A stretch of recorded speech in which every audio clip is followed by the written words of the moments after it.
आपण जे हे पाठीमागं मंदिर पाहतात, हे मंदिर मसवडपासून फक्त 5 ते 6 किलोमीटर अंतरावर नागोबा देवाचे मंदिर आहे. तर या ठिकाणी आपण या मंदिरात दर्शन घेण्यासाठी आणि इथलचा सर्व परिसर पाहण्यासाठी आलेलो आहोत. चला तर मग आपण या ठिकाणचा संपूर्ण परिसर आणि मंदिर देवदेवतेंचे दर्शन घेऊया.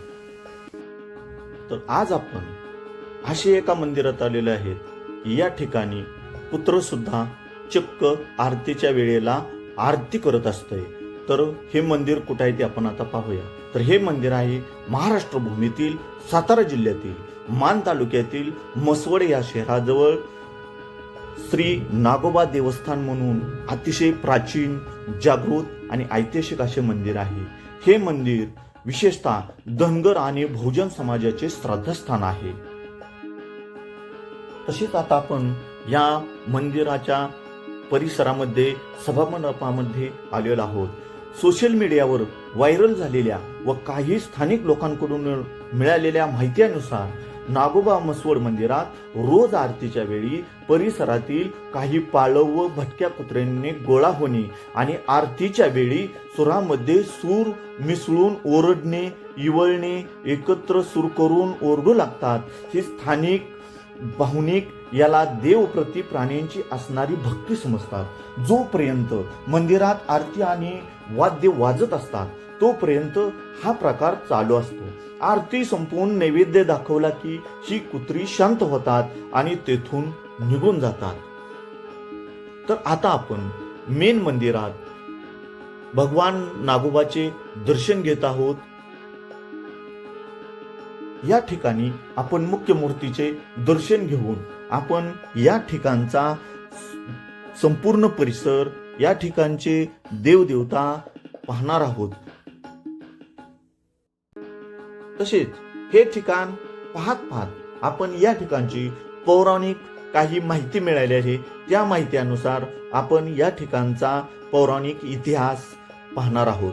सिद्धनाथ हे देवांचे देव भगवान शंकराचा अवतार मानले जातात.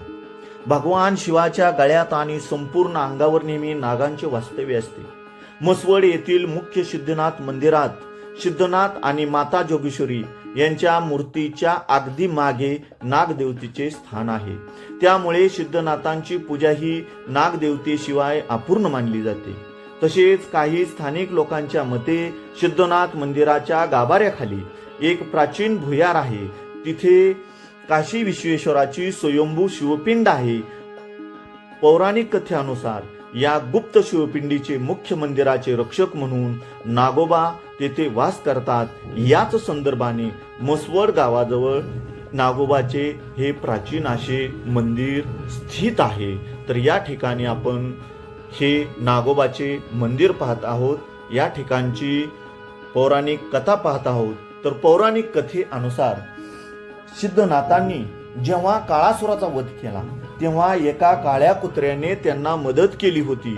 म्हणून कुत्रा हे भैरोबाचे वाहन मानले जाते.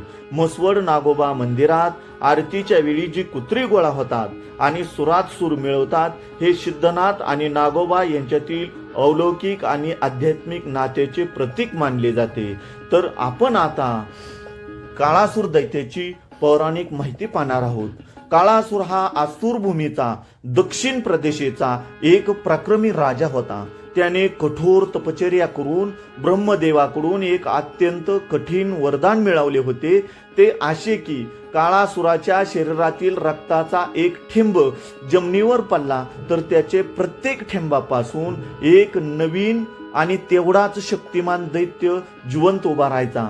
या अद्भुत मायेमुळे त्याला युद्धात मारणे अशक्य होते. काळासूर अत्यंत उन्मादाने क्रूर झाला होता. त्याने दक्षिण प्रदेशातील साधू, ऋषी, मुनी आणि प्रजेचा छळ करण्यास सुरुवात केली होती.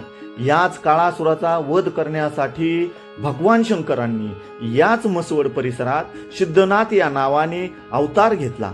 सिद्धनाथ आणि काळासूर यांच्यात मसवडच्या मानगंगा नदीच्या परिसरात अनेक वर्ष घनघोर युद्ध चालले. सिद्धनाथ आपल्या तलवारीने जेव्हा जेव्हा त्याचे शिर कापायचे तेव्हा तेव्हा त्यांच्या रक्तातून शेकडो राक्षस तयार व्हायचे. त्यामुळे युद्ध संपत नव्हते. शेवटी हे युद्ध संपवण्यासाठी प्रभू सिद्धनाथांचा एक परमभक्त भैरवाचे वाहन काळ्या कुत्र्याच्या रूपात मदतीला धावून आला आणि सिद्धनाथांनी जेव्हा पुन्हा एकदा काळासुराचे शिर धडापासून वेगळे केले तेव्हा त्या कुत्र्याने त्याचे रक्त जमिनीवर न पडू देता हवेत चाटून वरचे वर फस्त केले. रक्त जमिनीवर न शिवल्यामुळे काळासुराची माया संपुष्टात आली नाही आणि अखेर कार्तिक शुद्ध द्वादशी या दिवशी काळासुराचा कायमचा अंत झाला. म्हणून दक्षिण प्रांतात हा दिवस विजय उत्सव म्हणून साजरा केला जातो. अशा प्रकारे काळासुर दैत्याचा सिद्धनाथाने कायमचा अंत केला. तर आपल्याला म्हसवड शहराजवळी नागोबा देवस्थान विषयी काही माहीत असेल तर आम्हाला कमेंट बॉक्समध्ये जरूर सांगा. कधी म्हसवड सिद्धनाथाला गेलाच तर फक्त म्हसवड पासून 6 किलोमीटर अंतरावर हे ठिकाण आहे. शक्यतो आपण आरतीच्या वेळी गेलाच तर आपल्याला हा कुत्र्यांच्या आरतीला येण्याचा चमत्कार बघायला भेटेल. जय भवानी, जय शिवाजी, ओम नमः शिवाय. आपण या ठिकाणचा मंदिरासमोरचा परिसर पाहत आहोत.